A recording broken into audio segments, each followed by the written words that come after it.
Won Il kecil dan Woo-sang kecil berada di posisi terdepan dalam sebuah pertandingan renang. Mereka dengan sekuat tenaga memperebutkan posisi juara. Tanpa antusiasme penonton begitu tingginya, Ibu Won Il dan Jung Eun kecil memberi semangat kepada Won Il dari bangku penonton. Pertandingan itu akhirnya dimenangkan oleh Won Il kecil. Beberapa tahun kemudian, Won Il yang telah SMA ketahuan minum sedikit alkohol. Ia pun dipanggil ke ruang guru. Alhasil, Won Il diberhentikan dari sekolah. Won Il sebenarnya hanya ikut-ikutan saja bersama beberapa murid lainnya meminum alkohol, tapi malah dia satu-satunya yang dikeluarkan dari sekolah. Hal ini adalah karena kini Won Il telah menjadi yatim piatu dan miskin. Won Il adalah pemuda baik hati namun kerap bertingkah bodoh. Ia punya hobi makan semua jenis makanan dengan sangat lahapnya. Setelah diberhentikan dari sekolah, Won Il terlihat makan dengan Pak Ujang di sebuah rumah makan. Pak Ujang adalah sosok yang merawat Won Il setelah kedua orang tuanya meninggal. Pak Ujang begitu sayang dan peduli pada Won Il sebab ia adalah putra dari sahabat baiknya. Pak Ujang kesal karena Won Il dikeluarkan dari sekolah. Ia meminta Won Il untuk mulai berenang kembali. Ia akan memasukkan Won Il ke sekolah para atlet. Namun di sini Won Il menolak dan berkata bahwa ia tidak mau sekolah lagi. 약속했잖아. Setelahnya Won Il disuruh tinggal di rumah Pak Ujang dan ia bertemu kembali dengan teman masa kecilnya yang juga merupakan putri Pak Ujang yaitu Jung Eun. Mereka bertiga lalu nongkrong sambil makan-makan di teras rooftop. Di sini Jung Eun sedikit menasehati Won Il agar tak membuang-buang waktunya hanya untuk bermain. Sementara itu, Woo-sang kini telah menjadi atlet renang yang terkenal. Ia banyak mengikuti perlombaan nasional hingga mancanegara, yang membuat Woo-sang menjadi atlet renang idola masyarakat.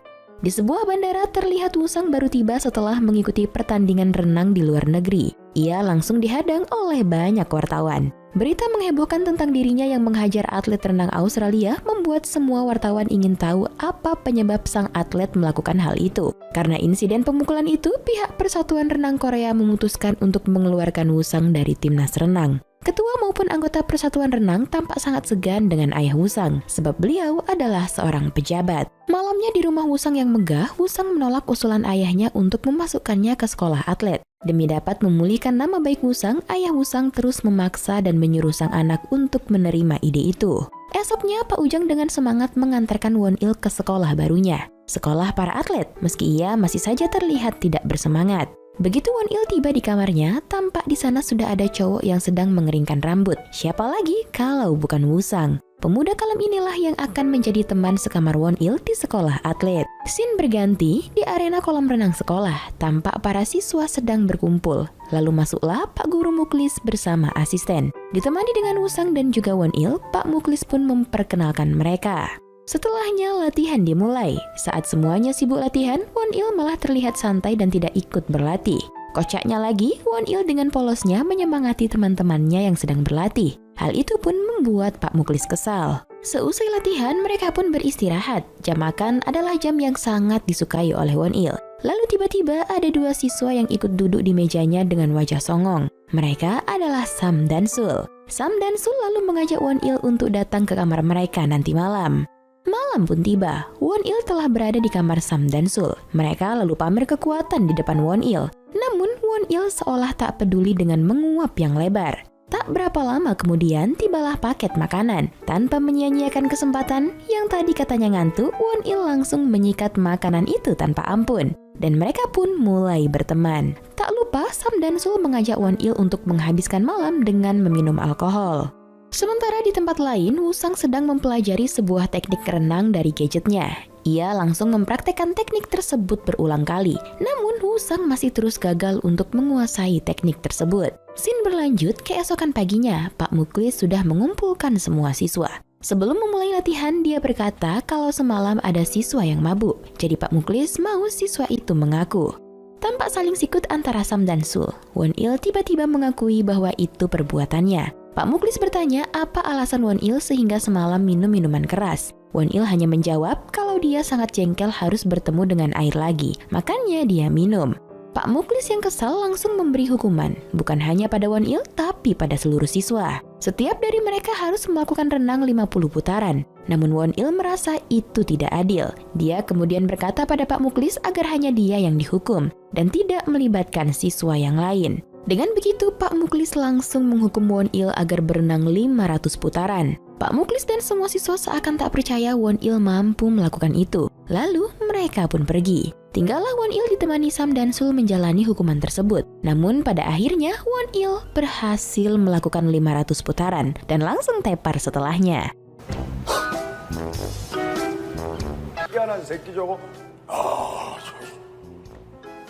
Esoknya Won Il masih terkulai lemas tak berdaya di kamar asramanya. Sementara Wusang sudah bersiap untuk pergi latihan. Won Il lalu terbangun dan meminta tolong untuk diambilkan minum kepada Wusang. Ia juga mengingatkan Wusang kembali tentang masa kecil mereka, bahwa mereka sudah saling mengenal sejak perlombaan ketika mereka kecil. Bahkan setelah Wusang kalah dari Won Il ketika itu, Won Il lah yang menemukan medali Wusang. 메달 찾아줬는데. 그러니까 너 하나 가져도 돼. Hari-hari seluruh siswa sekolah atlet diisi dengan berlatih dan berlatih, tapi Won Il dan teman-temannya masih saja suka bermain-main seperti tidak serius. Scene berganti di suatu pagi yang cerah, tampak Wusang sedang berjalan bahagia menuju ke suatu tempat dengan membawa bunga di tangannya. Ia tak sabar ingin memberikan bunga itu pada seseorang yang ia sukai semenjak kecil. Siapa lagi kalau bukan Enjung? Yap, Wusang, Won Il, dan Enjung sudah saling kenal sejak kecil. Sampai di tempat tujuan, Wusang kaget karena ada Won Il di sana. Ia pun langsung menyembunyikan bunga itu di balik punggungnya. Di rumah Jung-eun, mereka makan bersama. Hadir juga Sam dan Sul serta teman satu band Jung-eun. Wusang terlihat sedikit cemburu dengan keakraban Won Il dan Enjung. Ia tidak tahu kalau keduanya tinggal satu atap. Namun tak disangka, tiba-tiba ia mengatakan kalau dirinya menyukai Enjung. Semua yang hadir pun kaget, terutama Won Il. Rivalitas Won Il dan Wusang semakin memanas. 아니 반찬도 골라. 저 아니에요, 코치님. 여자는 그러면 안 되냐? 재밌잖아. Di lain hari, tampak Jung-eun sedang menjemur selimut. Wusang pun nongol dan merayu Jung-eun. Mereka lalu makan di suatu tempat.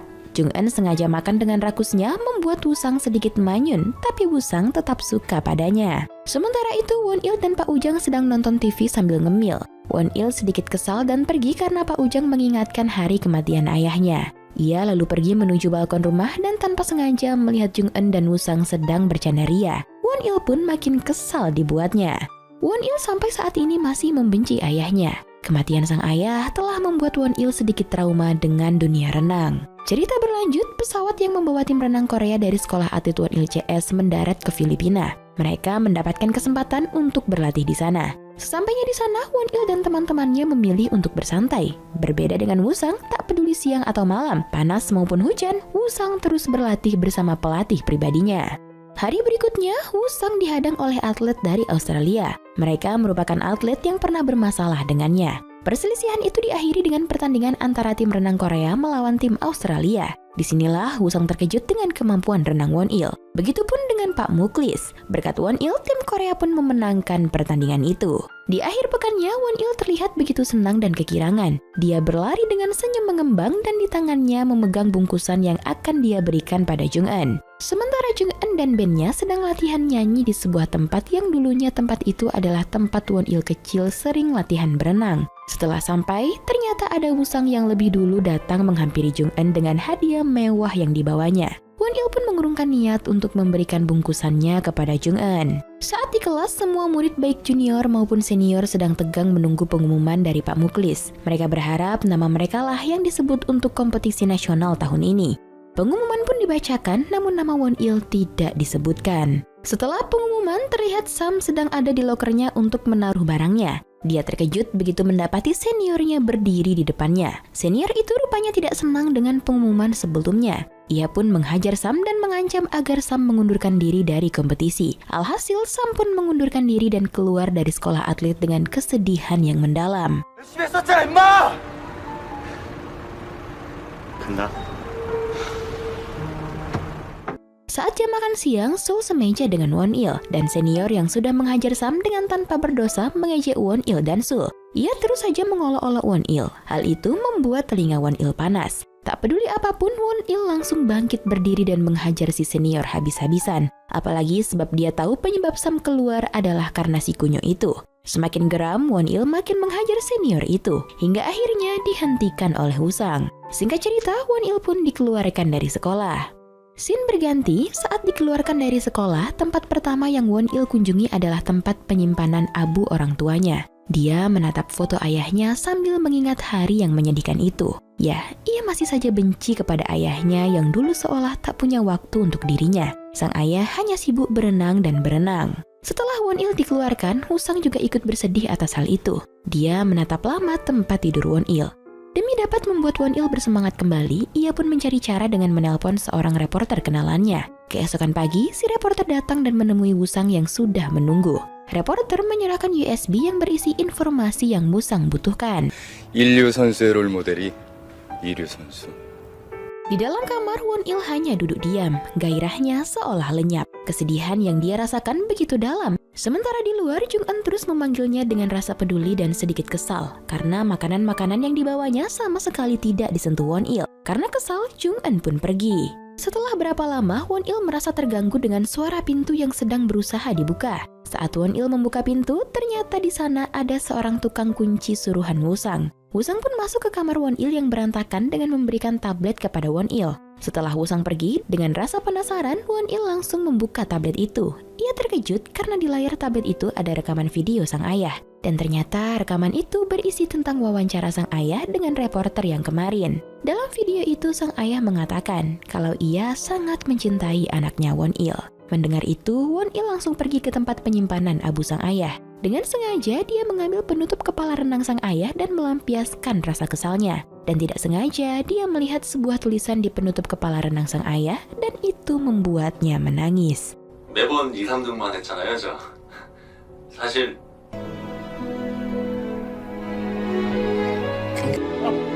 다들 원이라.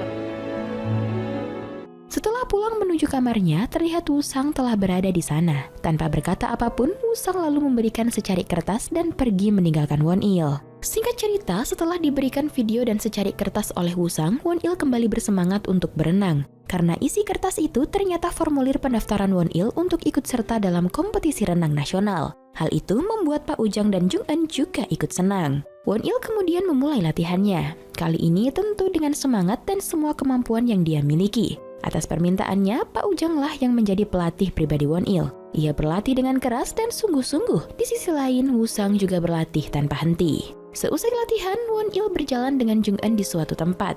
Tak sengaja, Won-il melihat gelang yang dipakai Jung-eun. Gelang itu merupakan hadiah yang tidak jadi diberikannya tempo hari. Seketika, Won-il menjadi panik sebab dalam kotak gelang itu terdapat surat cintanya. Jung-eun dengan santai memberitahu kalau dia sudah membaca surat itu dari Won-il. Mendengar itu, Won-il merasa teramat malu parah. Dia pun pergi dengan tingkah kocaknya. 웃고 편지는 처음 써보는 것 같네.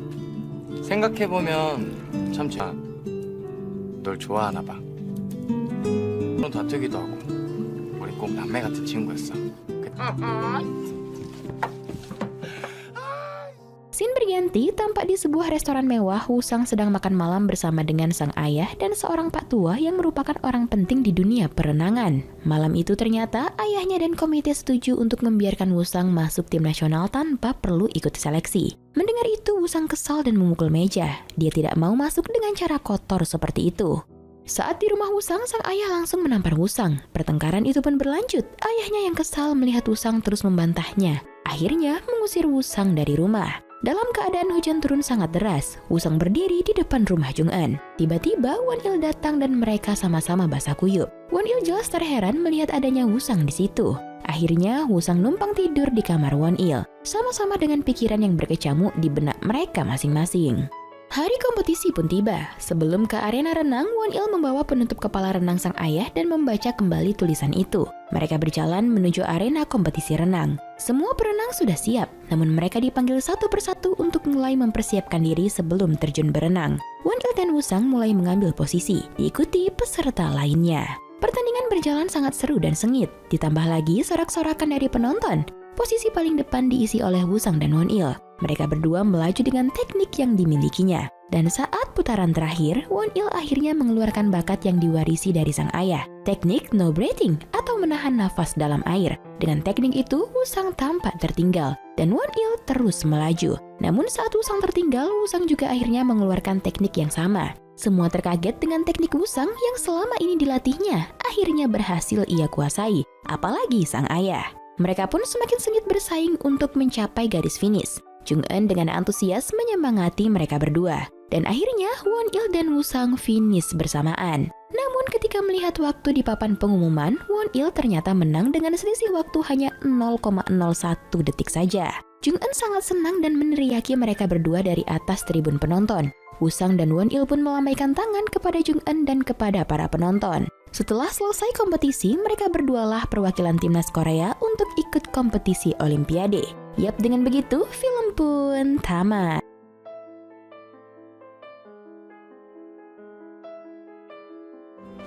왜 나만 힘들냐? No Breathing adalah film drama olahraga asal Korea Selatan yang dirilis pada tahun 2013. Disutradarai oleh Jo Young-sun, dibintangi oleh Lee Jong-suk, So In-guk, dan Kwon Yuri. Film ini menggabungkan tema persahabatan, persaingan, cinta, dan perjuangan dalam dunia renang profesional. Juga mengangkat semangat kompetisi sehat dan pencarian jati diri di masa muda. Visual renangnya cukup kuat dan sinematik dengan adegan underwater yang estetik. Unsur melodrama dan cinta segitiga dimasukkan sebagai pelengkap cerita walau kadang terasa klise. Film ini menonjolkan renang sebagai metafora kehidupan tentang bagaimana karakter berjuang untuk bernapas di tengah tekanan ambisi, trauma masa lalu, dan pencarian jati diri. Secara teknis, film ini cukup mengesankan. Sinematografi saat adegan renang ditampilkan dengan apik, menciptakan suasana dramatis dan estetis. Slow motion dan close up digunakan secara efektif untuk menekankan ketegangan kompetisi atau momen emosional, seperti saat karakter merasa tertekan atau menang. Meski tidak revolusioner, sinematografinya cukup sinematik dan mendukung tema olahraga serta drama remaja secara visual. Soundtrack dan musik latarnya digunakan secara efektif untuk membangun mood, meskipun kadang terlalu melodramatik. Soundtrack utama dinyanyikan oleh So In-guk. Lagu-lagunya bernuansa pop ballad dan pop rock, cocok dengan tema remaja dan semangat bertanding. Dari sisi akting, Lee Jong-suk dan So In-guk membawa karakter mereka dengan cukup solid, memerankan dua tipe kepribadian yang bertolak belakang namun saling melengkapi. Chemistry di antara pemain utama cukup kuat, membuat konflik terasa hidup walaupun perkembangan emosionalnya kurang dalam di beberapa bagian. Yuri SNSD menambah unsur romansa, tapi karakternya cenderung satu dimensi dan lebih berfungsi sebagai pelengkap alur ketimbang tokoh sentral. Film ini menjadi debut akting di layar lebar untuk Yuri SNSD dan So In-guk, meskipun keduanya sudah lebih dulu dikenal di dunia hiburan. Yuri sebagai idol dan In-guk sebagai penyanyi jebolan ajang Superstar K. Fakta lainnya, ternyata Lee Jong-suk dan So In-guk menjalani pelatihan renang selama berbulan-bulan untuk peran mereka, termasuk teknik renang profesional dan peningkatan stamina. Keduanya mengaku latihan fisik untuk film ini sangat berat. Ketika film ini dirilis, No Breathing sangat populer di kalangan fans karena banyaknya adegan shirtless dan pamer tubuh atletis dari Lee Jong-suk dan So In-guk yang menjadi salah satu strategi promosi utama di poster dan trailernya. Kekuatan utama film ini terletak pada tema coming of age yang dikemas lewat dunia atletik. Cocok untuk penonton muda yang menyukai kisah tentang perjuangan, identitas, dan persaingan sehat. Sayangnya, film ini kurang tajam dalam pengembangan konflik batin dan terlalu bergantung pada formula drama Korea mainstream, sehingga terasa aman dan tidak terlalu berani. Meski penampilan para aktor dipuji, film ini mendapat ulasan campuran dengan kritik pada kedalaman naskah dan konflik yang terlalu ringan. Namun tetap mendapat tempat di hati penggemar genre remaja dan olahraga. Pada akhirnya, No Breathing mengajak penontonnya untuk tetap mengejar impian dengan keras, tetapi tidak mengorbankan kebahagiaan pribadi atau jati diri hanya demi ambisi atau ekspektasi orang lain. Dan masuk pada penilaian, Biro Perfilman UBR Media memberi rating untuk film No Breathing 7,1. Like dan share ke teman-teman tersayangmu agar mereka juga ikutan nonton film keren ini. Dan jangan lupa subscribe channel UBR Entertainment. Terima kasih banyak dan bye-bye!